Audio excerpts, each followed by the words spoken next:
welcome to the Improvisors podcast. I'm Neil Thomas, and this is my co-host, Kevin James. Thank you, Neil. On the Improvisors podcast, we chat to performers about their histories, their practices, their conceptualizations around their practice, and their current work and aspirations. Who have we got on today, Neil? Today it gives us great pleasure to be in conversation with multi-disciplinary artist and improviser, BRONWEN Kamasz. She talks of tree climbing, daydreaming, and puppet making. BRONWEN also speaks of the influence of action theatre and body weather on her work, and also her practice in the Environmental Performance Authority. She speaks of practice as inquiry and investigation. Welcome, BRONWEN. We are so thrilled to be in conversation with you today. So good. Thanks. I'm so happy to be here, Neil and Kevin. Great. Maybe we'll start with, how did it all begin? Your art, performing. Yes, that's a really good question. It definitely starts with creativity. So not so much that performing child, although I do recall that when everyone was still asleep, I would get up on a Saturday morning and turn the TV on myself. And there was like a rerun of Countdown was on, and I'd put my best dress on and dance to whatever was on. And I distinctly remember that. That's just such a potent childhood memory. If we're talking about dance and performance, but mostly it was more about my imagination. My whole childhood was really rich with an imaginative life. I have a sister, and we would play together, and we played together with the kids in the neighbourhood, but I also had plenty of solo time, and I would daydream quite heavily within that, whether it was with toys or just myself. Something that was really important to me was we had a climbing tree out the front of our house, and I really enjoy climbing. I'd climb anything, even as a baby. If you put me in a house where there was some stairs, I'd be up them. It drove my mum crazy. But I would climb to the top of this climbing tree, and I would nestle myself in. It was the perfect tree. I'd nestle myself in, so I was quite safe. I wasn't clinging on, and I could just gaze out over the rooftops and the wetlands. And I would look out at it, but I wouldn't spend long there with my eyes looking out. I would very quickly go inside and start imagining a lot of worlding. I imagine that, creating worlds and then dramas within those worlds. So very much about story. So there would be characters, and they would, go around in that world. And they probably were influenced by maybe films or books or TV shows that I was reading or watching at the time. But they were definitely also very much my own worlds and stories. And it was just, and I'm also hyperphantasic. So the visuals, the sound, the sense, everything is hyper-realized in my imagination. So I am able to see all of the action and hear the words and the shapes of things and the textures of things. So I'd be comfortably sort of locked into my tree space, imagining. And then that would extend into all of my life. So school, I went through the whole of my schooling, daydreaming and imagining. And that led into, I think, my first creative output was a bit of visual art, through school, just here and there, but not a lot. But writing, I wrote a lot as a teen, and it was fictional and it was dystopian. So when I talk about daydreaming in that, sometimes it has this influence of rainbows and puppies, but it really wasn't. It was quite dark. They were quite dark, troubling narratives. Yes, a whole lot to unpack with that one day. So yes, definitely a bent towards the dystopian the speculative future and those kind of areas. And often they'd be set in a past or a future or another world. So they weren't in the present world. Everything was far away from what was happening now. The actors and the characters and the worlding wasn't the people I see or the school I go to or anything like that. They were set far away from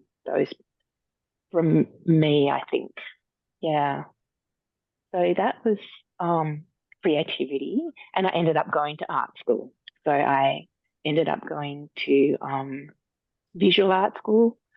And when I was quite young, so 17, and that's when I started to draw more and make more. And I was super attracted to sculpture, to becoming a sculptor.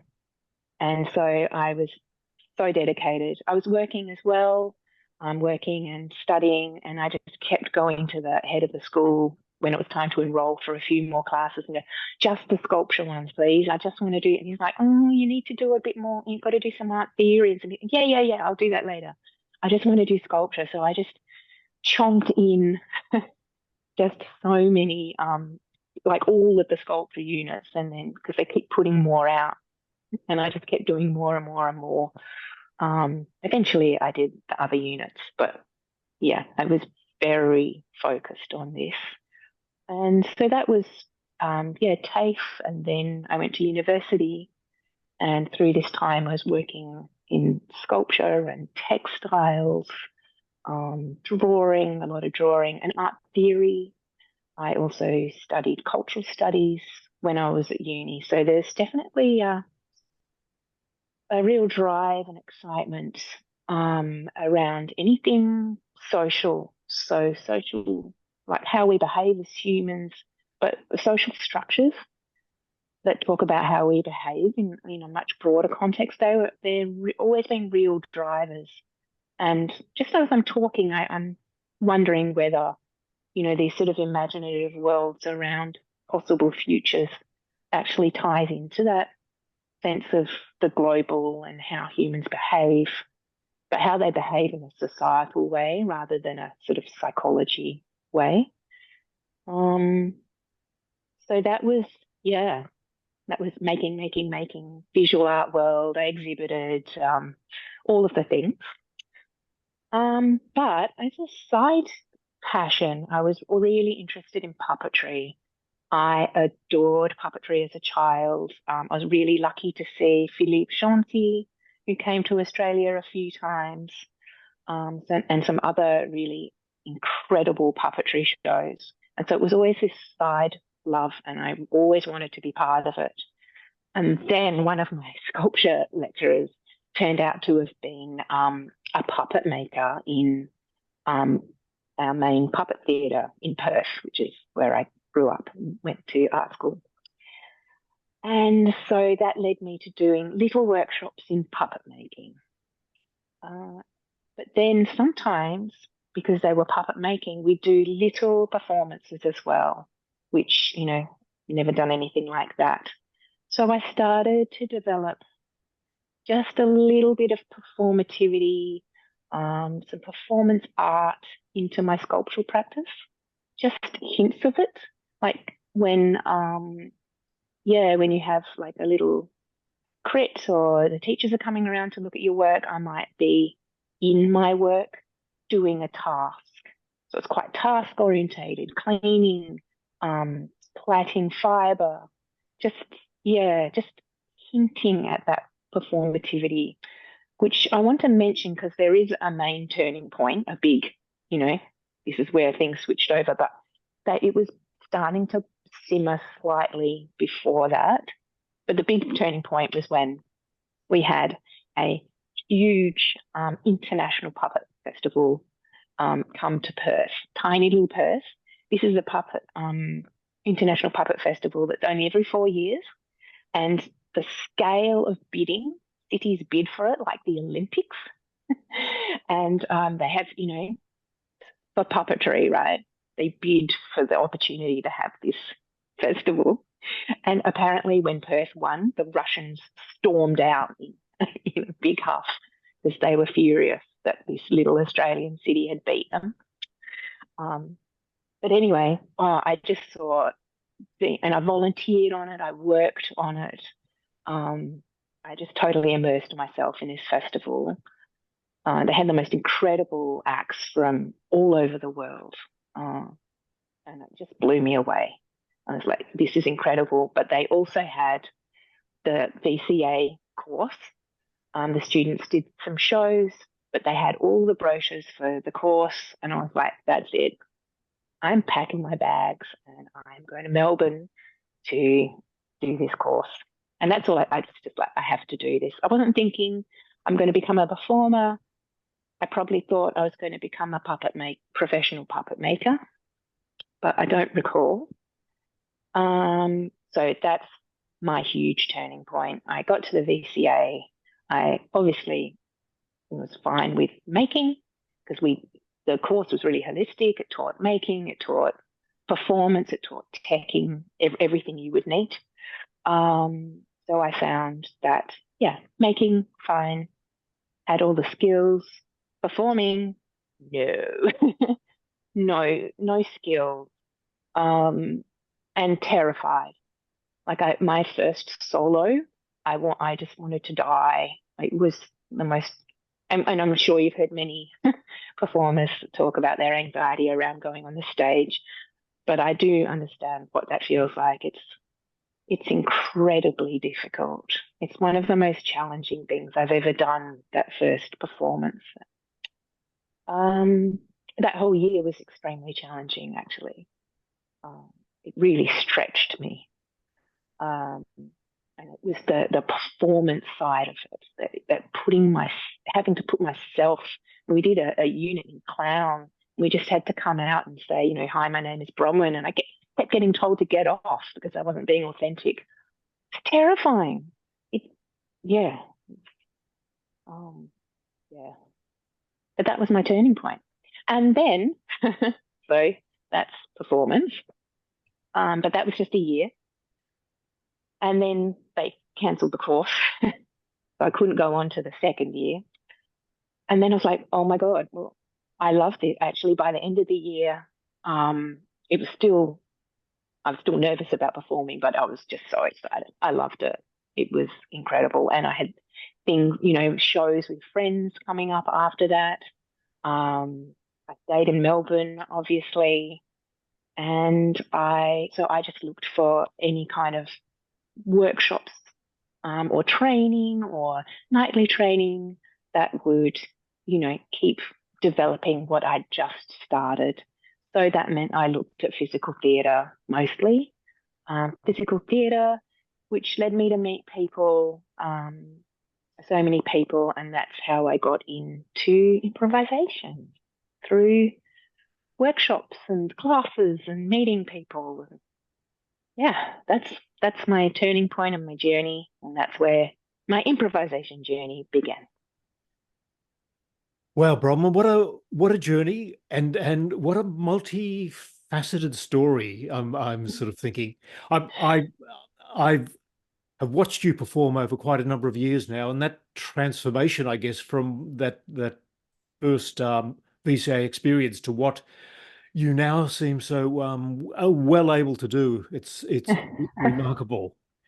One question that I have, and there's so many questions that I have for you, but one that I have is really to do with your improvised performance. And it seems to me most improvisers tend to have a way of both moving and using text and entwining the two somehow. And it seems to be a very individual matter. Rob, I think you've got a very particular way where movement seems to be a very solid base for what you do performatively, and text, language, character often folds in on top of that. But movement feels so foundational as I watch you. Could you chat a little about that from your end, and which sort of movement practices have informed you, and how you sense your movement text entwining as performer? Yes, yeah, good question. So I guess this is following on now from, so I'm a year out of VCA. I'm searching for skills and knowledge around performing. I can't remember the order of any of these things, so I'll just chuck them in. I started training with Zo, who are a Melbourne company who with a focus on viewpoints and Suzuki method, which is a Japanese physical theatre form. So that was, they use text a little, but not a lot. So then you can already see that weekly practice was building a physical language, but only a little bit of a text-based language within my body. I did clown, mostly peer practice, but quite a few workshops in between. And so that had a bit of both, but the language tended to be pedestrian within that context, weirdly. And I also met someone, I think her name was Mel, in one of these workshops, and she was training in body weather. And she invited me to an 8 a.m. training at Dancehouse with Peter Fraser and a few others who were doing an MB. And then because I knew Peter, I heard about Frank van der Ven, who was based in the Netherlands, a body weather performer and teacher who spent 10 years with Mintanaka training. And I went on one of his body landscape programs, which is out in the bush for a week, and working with nature, the body in nature, the weather in the body, and it was just, I was hooked. It was absolutely exquisite experience. It was really challenging. I found it quite tough and difficult, but the thing about it that I love was it really tied into something that interests me most, which is investigation.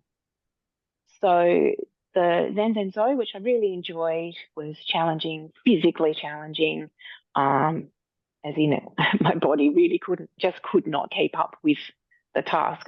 It's highly physical, but I worked on it. That was exciting.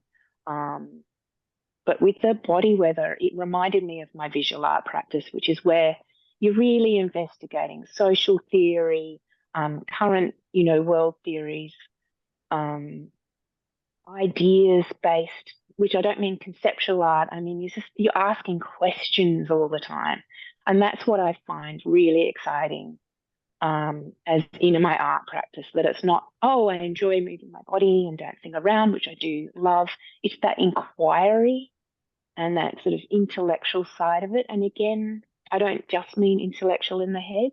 I mean full body intellectual inquiry.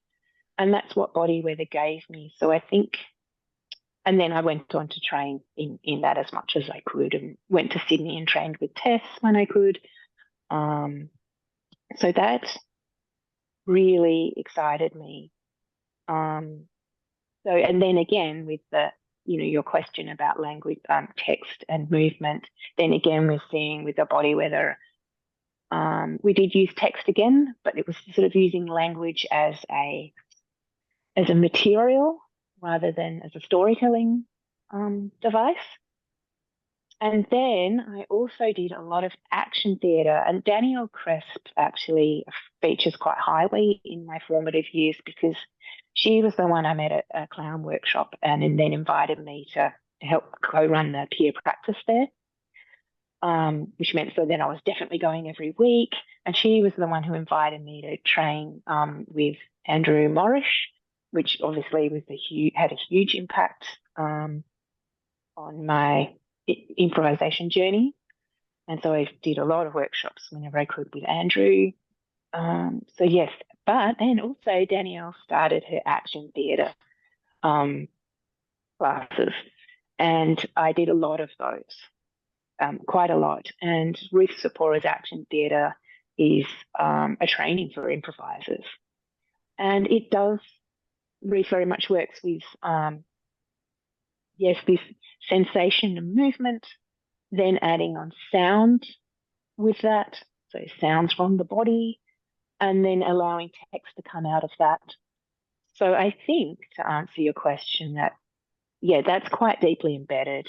So I'm a mover, and sometimes sound and text will come out, and sometimes it won't. So I guess when you see me each Monday, Kevin, you're seeing that process rather than the other way round. I don't usually come out talking.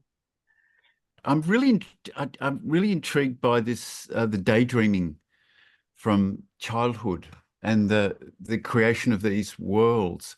Quite a sort of a solitary, I kind of have this picture of a solitary practice up a tree, daydreaming and building this quite special world. I'm wondering I'm wondering if you could talk about how you see that world way back then fitting into your world now, drawing parallels and teasing out the connections. Absolutely. Well, until the last couple of years when stupid iPhone's taken over a bit with replacing my imagination through scrolling. Not that I have a bad habit, but I have noticed that I don't go there into that imagination place quite as much. Just the last couple of years. Good reminder. But I use it in my daily life all the time it's interesting when so much of improvisation is about presence and body weather is about presence. I feel like I'm not present at all. I don't own a car at the moment, but I do drive, and I drove a lot in Perth. And sometimes I didn't know how I got to A to B because I just wasn't looking at the road. I was looking at whatever it was that was being imagined. So it's very much in my daily life. And then into my art practice, yeah, I'd have to really take the time to think about how it merged into my visual art practice. I think it was more a sensibility. It really shaped my sensibility as a visual artist and what I created. But it really comes to the fore in improvisation more than anything else. So that's interesting. I'm so glad you asked that question because I never really put those two together.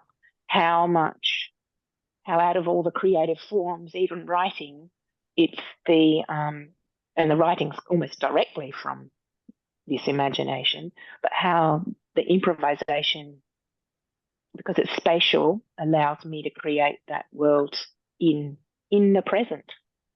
Yeah. So yes. So when I'm moving and dancing, I am in sensation. I am noticing, how the tensions within my body, how I'm moving through space, the shapes I'm making. But as that causes sound and then perhaps language spoken out loud, or maybe it's actually spoken in my head, that will come up and out. I can see what it is that I might be talking about or sharing with you. It's very, very present for me. It's very visceral. It's very real. So I'm just making this up. It's just, I'm in a forest, and there's like a little cabin, and then I start to build on that. They're there for me, the scent, the trees, and I can respond then to then I put that in the world, and then I can that can shape what I do, if that makes any sense. I put things out, and then they tell me what to do because they're there. Yeah, it's quite profound at times. Robin, I'd like to just pick up on the word you mentioned before, sensibility, and I'm sort of thinking of it as of sense ability, because as I watch you perform, it really feels as though the full range of your senses are available and present, and shaping what you're doing, you know, from movement to image, sound, and, you know, visual images. I guess the full range of senses seem to be at play, and you've got a very particular, I think, capacity to be attuned to and sensitized to the small details that seem to emerge. And then when those details emerge as a performer, you seem to often play on them and exploit them and give them form, and your improvising proceeds. So it feels like it is very sensorially anchored in a way, and you have such a strong sensibility as a performer. Not a question quite, but a confirmation of what you're saying, and but maybe a provocation to speak a little bit more about how material emerges for you. Yeah, no, that's a great provocation. I was interested in sensory experience as a visual artist, particularly when I moved from sort of discrete standalone sculpture that I would make to environmental installation. So, you know, environmental is in the inside of a room, where I would fill the whole room with my work. So it becomes the audience walks into the sculpture and experiences it from the inside, so to speak. And I became very interested in their experience as being the work, so to speak, rather than, oh, it looks like this, but that they could sense it and feel it. I was interested in destabilizing, so I would often use things on the floor that would disable the person from feeling grounded.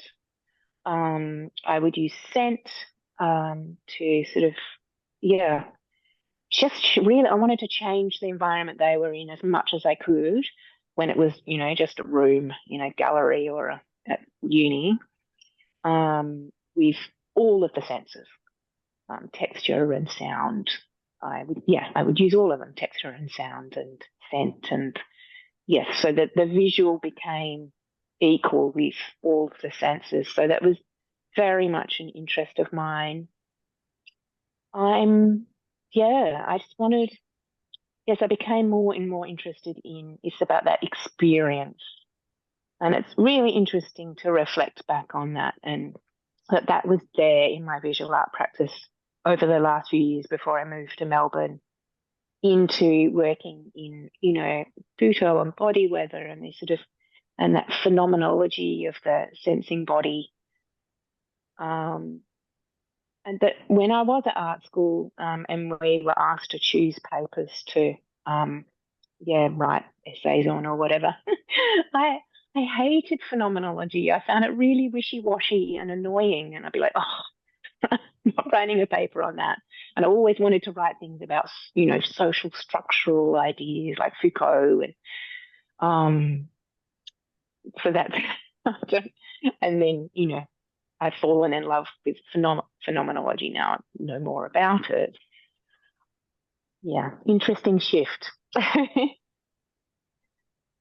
Maybe that leads really nicely to the later your work now, or some of your work now, with the Environmental Performance Authority. It's interesting because I was thinking about anthropology. Somehow your investigations around social structures and the way people are together, and it makes so much sense that your trajectory and leading up to, of course, it's a perfect fit, the Environmental Performance Authority. I wonder if you could just tell us what that is, and where you're up to with it now. Right. Yes, and yes, it is a good segue because they do marry both the with EPA we do marry both the social and the environment, just to, you know, overly simplify what we do. We work with place. We are often funded by many grant applications finally get funded by a council usually.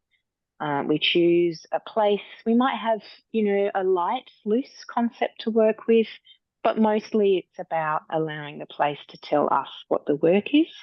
We've really developed over the years a practice of a walking performance that's very much experiential. So the audience are told to meet at A, and we walk them through to B and maybe drive them back. So it's very much an experience. But when we're environmental performance authority, but environment very much takes in, anything, the ecology of a place. So, for instance, a work we did at Altona quite a few years ago, it was this incredible estuary and birds and mud and grass moving through the wind and an incredible hillscape. So we sort of worked with that. But then there was also, kids riding around on motorbikes. And so that came into it too. There were dump rusted cars. So that came into the work too. So how people use a place, it's all important. We're not judgmental about, they're damaging the environment. So we're just talking about where we're caring for the land, which of course is, very important to us. But this place has these elements, and that's what we explore. So we explore the social and also history, and also very much as, colonists, we're looking at, the history of colonization here, and we often invite Indigenous people to participate in our work or pay them to come along and, tell stories or take people on a little walk to show them, the bush food. And mostly for us to, get further knowledge about, this land, that beautiful land that we are on, that we don't belong to. So it's quite fraught. And we're always asking those questions about, who we are, why we're here. And it's complicated, our work. And sometimes it's uncomfortable. We build relationships with people. Things don't always go well. Mostly they're awesome and absolutely beautiful. But sometimes it can be uncomfortable. That's where we sit with ecology and place. So our next thing is we've got a residency up on the peninsula at the residencies at the houses at Police Point. So, it's an absolute privilege to be out there. We'll have 2 weeks. We plan nothing. We don't lay our concepts and ideas on top of the landscape. So any project that we start, we only ever develop the work in place. We don't make decisions about anything that don't come up from the place. And some of those decisions in the end will be a performance that we do because it's drawn us to dance or move in a way that explores. And sometimes that's a social history, and sometimes that is something that the landscape is telling us. One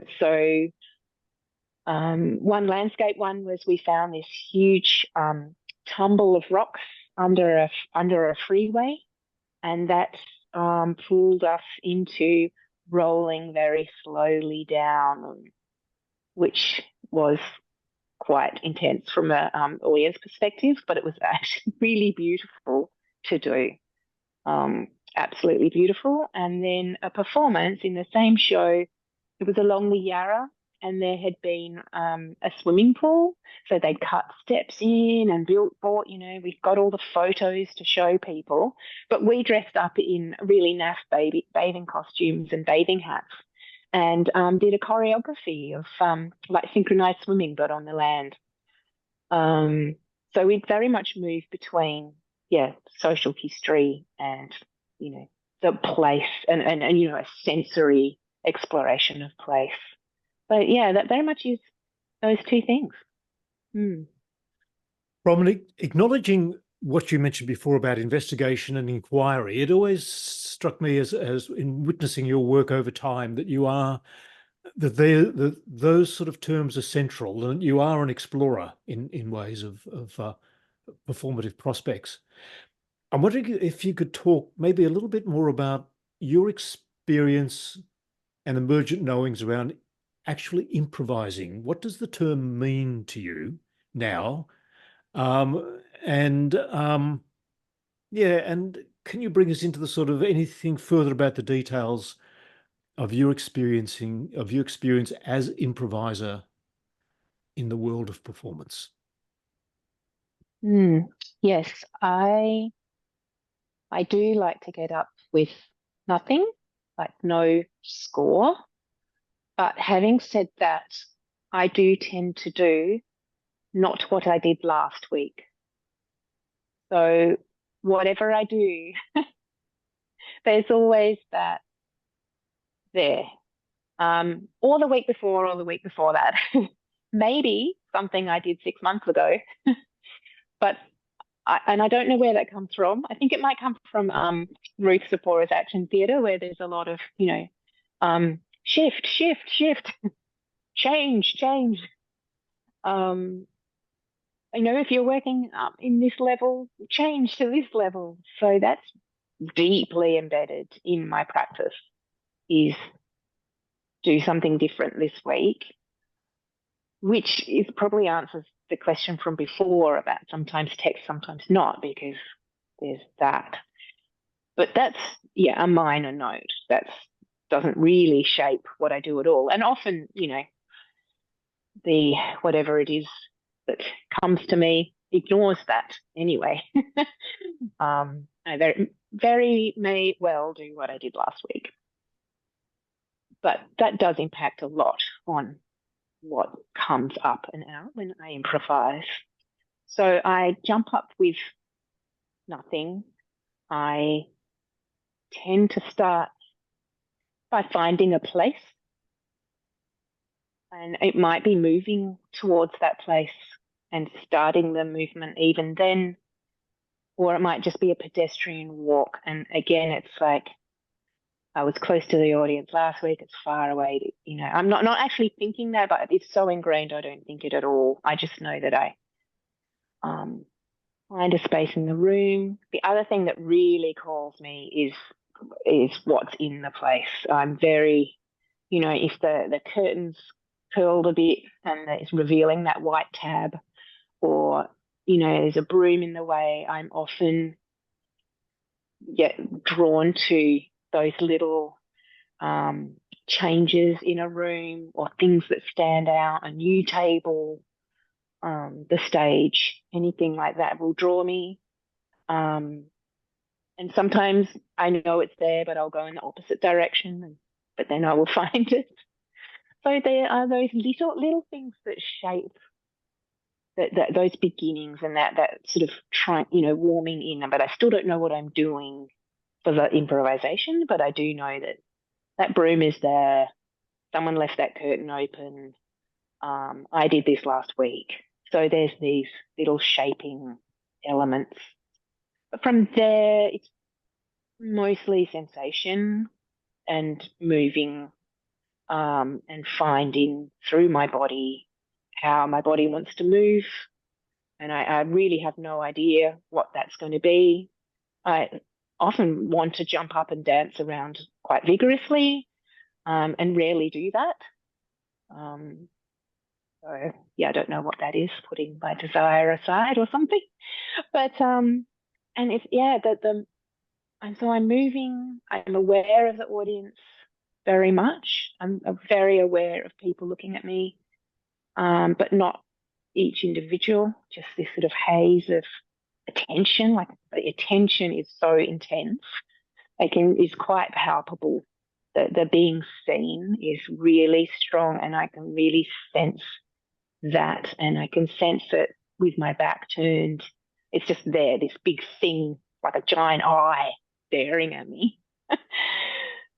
So and I'm saying this giant eye, but it's not scary, but it is potent. And it does and their gaze and attention does fill the whole space. So it changes I guess, the texture of the air around me is a space full of gaze. Because if I'm in a studio on my own, it feels really odd because that thickness of people watching isn't there. And so they really shape what I do, because if I'm on my own, I just don't do much. I just dance about, look at the video and analyze my movement practice. But I can't perform if there's no one there. I just can't. So then in my mind, and body, I'm feeling those tensions, and then somehow it's that mystery. A memory will come up from a few hours ago, from years ago. Just stuff will come up, or maybe the way I'm moving generates a sound or a hiss that pops out. I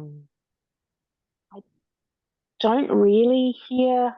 I can hear words, yes, just like I can see and feel textures and smell smells. And I can hear my own voice in my head before I say something. But that's when it gets,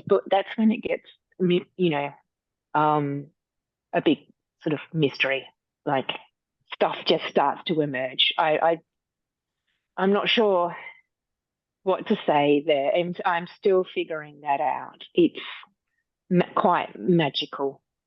And then those first few things do really shape the rest of it, because that's where, and I might well go on a journey and leave that thing completely behind, but they started the dominoes falling, and then it just, miraculous.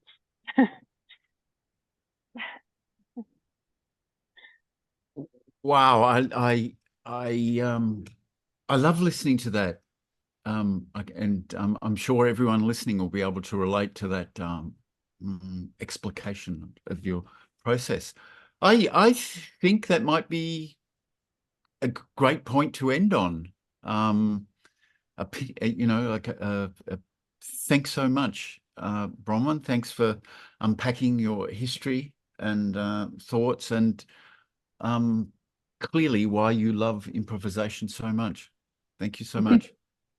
Thank you. Thanks, Neil and Kevin. And thank you for your really provocative questions. You've got me thinking about a few things. Mm. Well, Bronwen, thank you. Just confirming what Neil has just said. I hope everybody reads your bio in order to get a broader sense of what you do. Multidisciplinary artist, sculptor, photographic practice, video art, puppet making, performing arts. Oh, wow. What a world that we've traversed this morning, and what a world that you broadly inhabit. If we had more time, it'd be great to talk about how these worlds of making and generating work entwine. But what a rich morning. Thank you so much. Thank you.